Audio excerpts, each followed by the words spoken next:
This story is called Embers. Long ago, before people put buildings and roads everywhere, the world was a much wilder place. Some places were wilder than others, of course, and one of the wildest was right here. The land was a patchwork of glorious meadows, squelchy mud, shimmering pools, and so many different plants and animals it would take you a whole year to count them. But it wasn't those things that made it special. No, the real wonder was Embers, the dragon who lived here. Embers was a helpful dragon, maybe the most helpful dragon ever known. She lit people's cooking fires with her breath, carried travellers on her back, hauled heavy loads that no cart could manage, and flapped her wings to drive people who slipped into a pool. Most of the time, though, Embers spent her days at the forge with Brand, the metalsmith.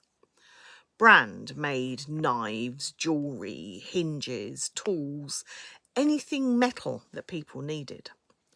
Dragonfire was far better than any ordinary flame, so with Ember's help, Brand crafted the finest metalwork in the land. Embers loved watching the sparks fly and seeing the beautiful things they made.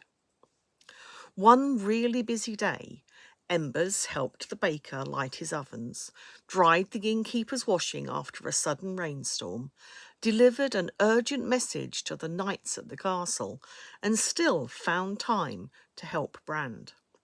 By the evening, when she finally curled up to sleep, she was utterly exhausted. That night, the villagers gathered for a meeting. Everyone agreed that Embers was so kind and helpful that they should do something special to thank her. Brand sketched a beautiful design for a dragon-sized talk, big metal collar, decorated with twisting dragons and sparkly stones. They all agreed it would suit her perfectly. But there was a problem. Melting that much metal would be extremely hard work, even for Embers. Brand estimated it would take hours of constant dragon fire, and it didn't feel fair to ask her to work so hard for her own gift. If you didn't have a dragon, the only way to keep a forge hot was bellows. Brand's bellows were huge. One by one,